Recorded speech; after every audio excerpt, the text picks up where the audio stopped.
ए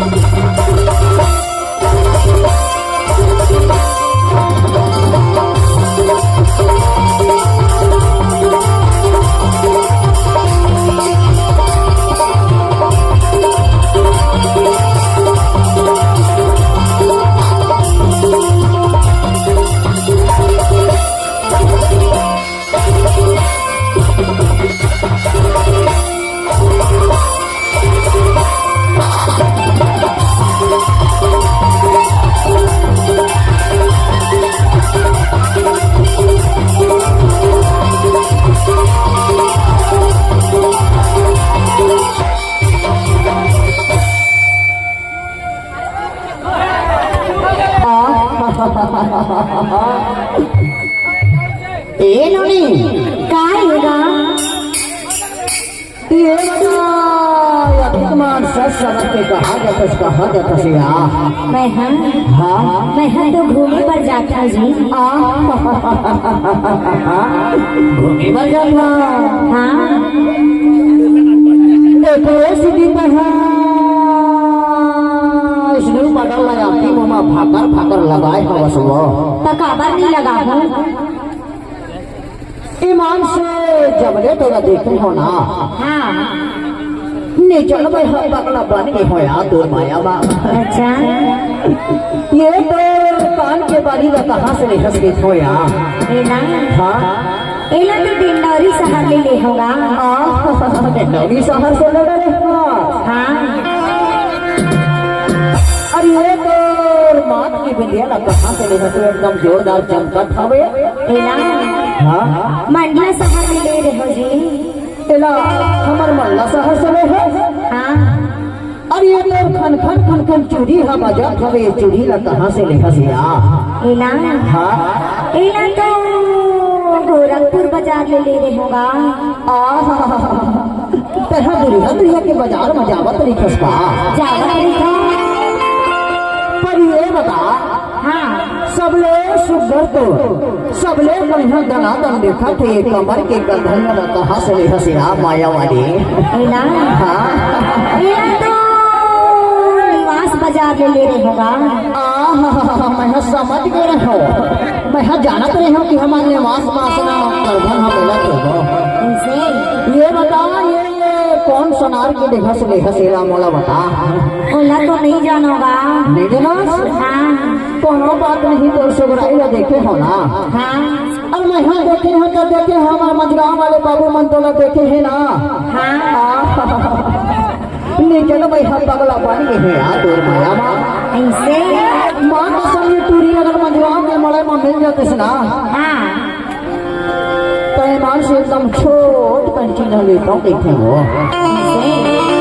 हमारे मजगांव वाले पद्दी कोना वाले बाबू मन तो लगा किसे जानता अगर मजगांव के मड़े में किस माँ का सब छोट कंची न लेता हूँ देखे का चीज की चिन्ह ला लेगा। क्या चीज ये जानता का है और मजगांव के मड़े में नहीं लगावे तो पिपरिया के मड़े लगने वाला है 28 तारीख का। हाँ वही पिपरिया मड़े में तोड़ बन चट बन हम यहाँ ले गए माया की चिन्ह की खाओ। और क्या चीज है तेरा जानता बतावा बताना। जब यहाँ समर पकड़ की गली मारी फसना हाँ तो हमारे मजगांव वाले बाबू मन का कि तू जानता का कहते चटकी मटकी तुरी न वो गोरी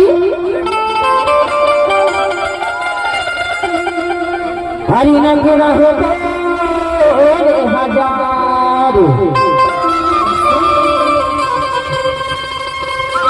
हरी के बारी मोरे बातेला माने में मार पता रही दोस्ती करे हमारे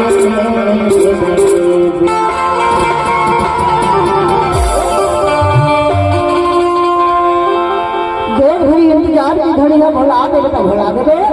हाँ पर मोर माया झन भुला देवे के खाओ नहीं भूला बाबा।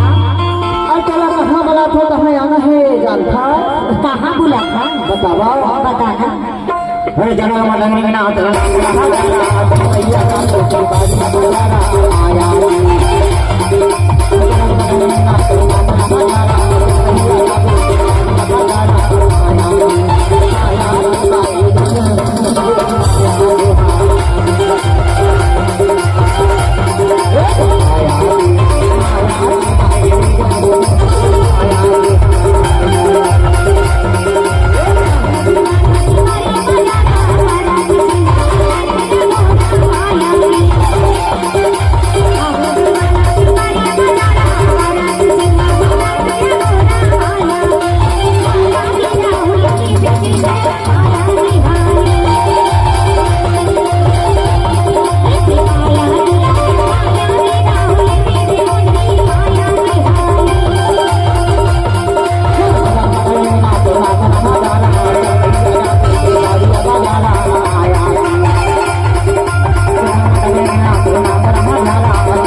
ईमान से माया की मंदिर को पहरा के बैठा माया वाले हाँ